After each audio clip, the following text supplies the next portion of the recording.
듣다 보면 내공이 쌓이는 방송 2시간 철학입니다. 저희는 램프레이트의 서양 철학사 읽고 있고 555페이지 콩트 가보도록 하겠습니다. 네. 콩트는 사실 이름은 처음 들어봤어요.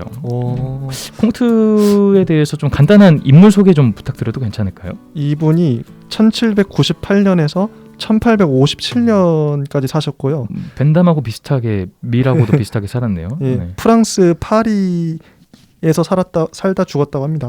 예, 그리고 1814년에 에콜 폴리테크닉, 여기 이공대예요. 에콜 이공대학교를 다니셨고 여러 과학에 대한 그의 학식은 사람들을 경탄시켰다. 근데 과학적인 게 좀 있습니다. 이분은 과학자였던 것 같아요. 맞습니다.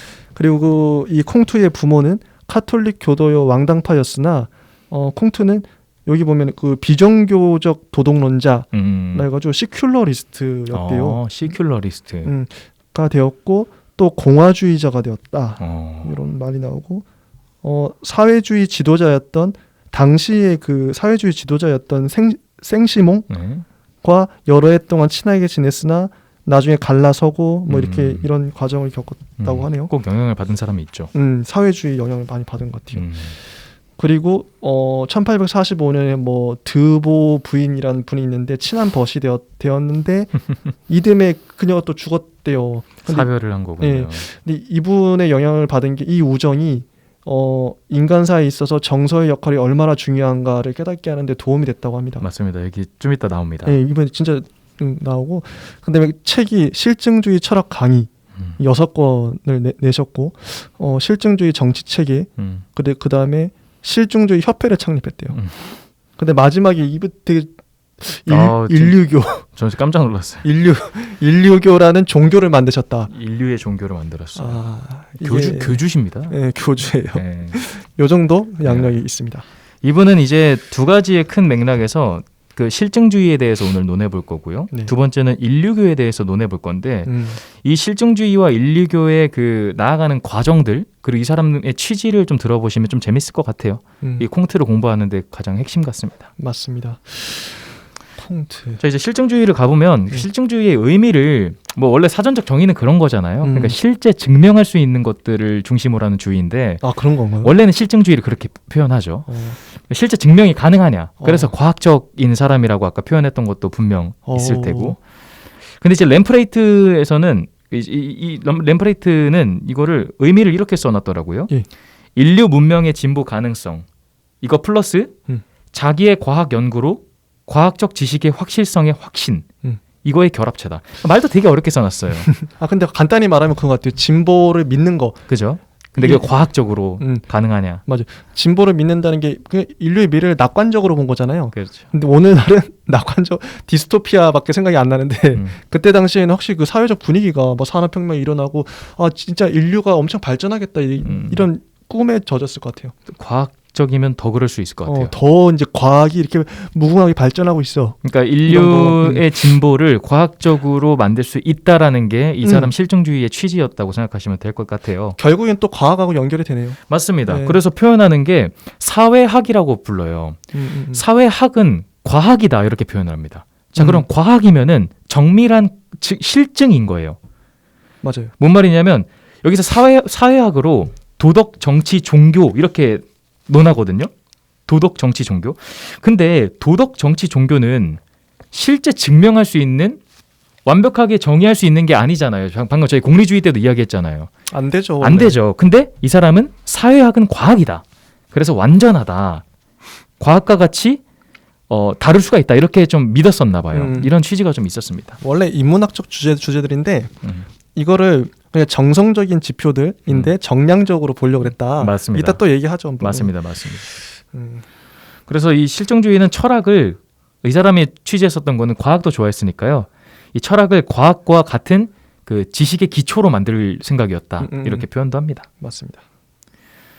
그리고 또 넘어가면은 이 사람이 모든 학문, 그러니까 모든 학문이 있잖아요. 모든 학문의 필연적인 특징이 3단계 법칙이 있다라고 표현을 해요. 재밌죠 이것도. 이게 재밌어요. 네. 신학적 단계가 1단계인데 신학적. 저는 이걸 신화적 단계라고 말하는 게 더 정확한 것 같아요. 좋은 것 같아요. 신화적. 네. 맞네요. 그러니까 뭐 미신적인 이야기도 섞여 있고. 두 번째가 형이상학적. 맞습니다. 그리고 세 번째가 당연히 이 사람은 과학적. 과학적 실증주의니까 실증이 과학이라고 생각하세요. 음. 과학은 증명할 수 있잖아요. 그리고 뒤의 단계로 갈수록 더 발전하고 더 완벽한 그렇죠. 거겠죠, 당연히. 근데 재밌는 관점은 음. 이 세계는 공존할 수 있다라고 표현하고 음. 자기가 살고 있는 현재 유럽 그때 19세기의 유럽 문명이 이 세 단계가 ገብ쳐 있었다라고 맞습니다. 표현합니다. 요거 한번 좀 설명해 볼까요? 신화적 단계는 그러니까 어떤 걸 관찰했을 때 네. 신화적 단계의 사람은 인격적으로 봐요. 그리고 주관적으로 보고 공상적이고 가상적 존재들로 채워진 걸로 봐요. 아직도 그게 있잖아요. 예, 인격화해서 보는 거. 뭐 우리 그런 거요. 뭐 천하대장군. 맞아. 옛날에 그러니까 신화 모든 신화들 네. 뭐 그런 게 다 그런 거예요. 맞아요. 예, 설화들 이런 거. 뭐 산군 이런 네. 것도 있고. 번개가 치면 제우스가 쳤구나. 제우스가 쳤구나. 바다에 뭐 태풍이 몰아치면 포세이돈이 노했다. 맞아요. 뭐 이런 식으로. 그리고 뭐 아직도 실제 뭐 등좌하시는 분들이 음. 산님이 허락을 해야 된다. 이렇게 표현할 정도로 신화적인 요소가 아직도 존재하는 거죠. 요게 넘어가서 그다음에 두 번째 단계가 형이상학적 단계. 형이상학적. 이건 뭐 개념화 이론화하는 거예요. 추상적인 수로를 붙여가지고 분류하면 되는 거예요, 그냥. 맞아요. 이게 초월적인 거 어떻게 보면 되게 그 개념어들을 이게 어떻게 보면 철학적인 거죠. 그죠? 예. 철학에서 다루는 거니까요. 예, 뭐 철학적인 거죠. 영혼이 존재하냐 뭐 이런 것도 있고요. 요게 이제 두 번째 형이상학적 단계고 마지막 세 번째는 세 번째 과학적 단계는 뭐 경험적 현상을 실증적으로 그러니까 이 현상들의 순서, 연속, 상호 관계를 탐구하는 거. 법칙을 끌어내고 당연한 거죠. 우리가 알고 있는 그래 과학 말 그대로 과학이에요. 네, 뭐 뉴턴 법칙 같은 거요. 이것도 그 경험의 현상에서 법칙을 만든 거잖아요. 이런 법칙들이 이렇게 계속 이루어지구나. 근데 전 이제 핵심이 뭐냐면 이 세 단계를 얘기했는데 콩트는 그 자기가 살았던 그 시대 19세기가 이 세 단계가 공존하고 있다. 같이 있다. 그러니까 어느 분야에서는 뭐 과학적 단계에 도달해 있고 어느 단계에서는 아직 형이상학적 단계고 어느 단계는 아직 신화적 단계에 머물러 있다. 그 모든 분야의 그 단계들을 과학적 단계로 끌어올리는 게 이 사람의 목적인 거예요. 그게 목적이죠. 그죠? 이 얘기를 하려고 지금 3단계 얘기한 거죠. 맞습니다. 그게 다예요. 실증주의니까요. 네. 근데 저는 어떻게 생각하냐면 오늘날 가장 필요한 건 어떻게 보면 형이상학적 단계와 과학적 단계는 다 있어요. 다 누구나 인정하고 필요하다. 근데 신화적 단계, 우리가 좀 무시했던 그리고 옛날 과거의 사람들은 절대적으로 믿었던 신화적 단계가 오늘날 필요하지 않을까? 이런 신화적 상상력이죠, 이건. 이런 생각을 했습니다. 근데 그게 또 우리 내 그런 감정들이 좀 커지는 게 뭐 어벤져스던가 이런 영화들도 그렇고 좀 재밌어요. 확실히 그런 영화들이. 맞아요. 그리고 그런 예전에 전래동화던가 이런 것도 많이 이렇게 다시 이야기 나오고 그런 맞아요. 거 보면은 매력 있습니다. 그래서 이제 이어서 사회학을 발전시키려고 했습니다. 이 사람은 아까 말했던 것처럼 실증의 단계를 목적을 삼았기 때문에 사회학이라는 것을 도덕이던가 정치, 종교 문제도 실증적으로 발전시킬 수가 있다. 왜냐? 사회학은 과학이다. 완전하다. 그래서 자신이 더욱 발전시킬 수 있다라고 이렇게 확신합니다. 맞아요. 마지막엔 이 사람이 나름의 또 과학의 자연적 순서를 정했는데 수학이 첫 번째고 그 다음에 천문학, 뭐 물리학, 화학, 생물학, 그 다음에 사회학 이런 식으로 발전해 간다. 그 최종적으로 사회학이 최후에 도달될 완숙한 발달 단계다. 재밌어요. 이런 식으로 주장을 해요. 나름 합리적인 것 같아요. 맞아. 이런 식으로 주장하는데 저는 왜 도덕, 정치, 종교 분야가 그때 당시에도 그렇고 콩트가 생각하기에 가장 뒤떨어졌다고 생각했을까? 저는 이 분야들이 비과학적이기 때문에 콩트가 아까 이제 신화적 단계에 머물러 있는 거죠. 근데 이 부분에 대해서 저는 좀 애초부터 이 세 분야 도덕, 정치, 종교는 과학의 틀 안에 규정화시킬 수 없는 게 아닐까? 이게 좀 과학에 좀 넘어 있는 그러니까 가장 끝에 지점에 있는 부분이긴 한 것 같아요. 왜냐하면 종교는 초월을 다뤄요. 그죠. 그리고 도덕 같은 경우는 인간성의 근원을 마음을 탐구하는 거기도 하고 그리고 정치 같은 경우에는 이 관계 사람들 간의 관계를 다루잖아요. 조직, 그쵸. 관계. 근원적으로 수치화할 수 없다. 예, 근데 이런 그 수치화하려고 하는 노력은 아직도 여전한 건 또 있는 여전하죠. 거. 네. 여전하죠. 이게 뭐 특히나 정의란 무엇인가라는 책에서도 많이 하는 게 이제 분배의 정의를 많이 다루는데 어떻게 분배하는 게 정답이냐. 우리는 어쨌든 이걸 계속 쫓는 건 맞는데 맞아요. 이 사람들 시대 때는 아직 좀 너무 확신에 차 있었던 건 있는 것 같아요. 이때가 이제 과학 혁명기다 보니까 과학의 진짜 폭발기다 보니까 이러다 우리 다 알 수 있는 거 아닐까 이런 약간 기대감이 있지 않았을까. 맞아요. 좀 그게 있습니다. 그리고 그것도 나오죠. 이타적 감정과 이기적 감정. 도덕의 주요 문제들 가운데 하나는 사람들의 이타적 감정으로 하여금 이기적 감정을 물리치게 하는 거. 쉽게 표현하면 도덕의 핵심은 이타주의라는 거예요. 맞아요. 원래 사람은 천성적으로 이기적인데 이타적으로 만들어야 된다 이런 그렇죠. 거죠. 계몽주의죠. 그러니까. 근데 이 관점이 되게 이 사람의 문체가 묻어나는 게 인류를 큰 유기체로 봐요. 유기체라는 거는 뭐냐? 생명이잖아요. 맞아요. 생명은 환경에 따라 바뀌거든요. 그래서 인류는 유기체이기 때문에 사회 공동체로서 살아가고 이타주의를 실현시키면 자연스럽게 거기에 적응을 해서 이기주의를 물리칠 수 있다. 그러니까 이 사람이 봤던 도덕 핵심은 이런 유기체적인 이타주의인 것 같아요. 그래서 이제 그 논리를 밀고 나가다 보니까 결국에는 도덕적 훈련이 필요한데 인간의 이기적인 마음을 변형하기 위해서 그러면 여러 가지 감정과 정념의 훈련이 필요해요. 맞아요. 그러기 위해서는 종교 생활만이 그걸 해낼 수 있다. 이렇게 확신하게 됐대요. 그게 아까 이야기했던 한 여인과 사별을 하고 나서 맞아요. 이제 후기가 된 거죠. 초기 때는 그런 관점이었다가 초기 때는 인간은 이성으로 같이 바꿀 수 있는 통제할 수 있는 존재다. 그런 줄 알았는데 이제 회의적으로 아니다. 이성만으로는 안 된다. 네. 그래서 인류교에 대한 걸 인류교라고 해요. 자기가 그렇죠. 이제 인류의 종교다. 재밌죠 이거. 이게 인간의 본성을 도덕적으로 훈련하기 위한 종교인 거죠. 이 취지는 인간은 아까 했던 것처럼 교육과 사회화 이런 거를 통해서 이타적 존재가 될 수 있을 만큼 이성적인 존재가 아니다. 맞아요.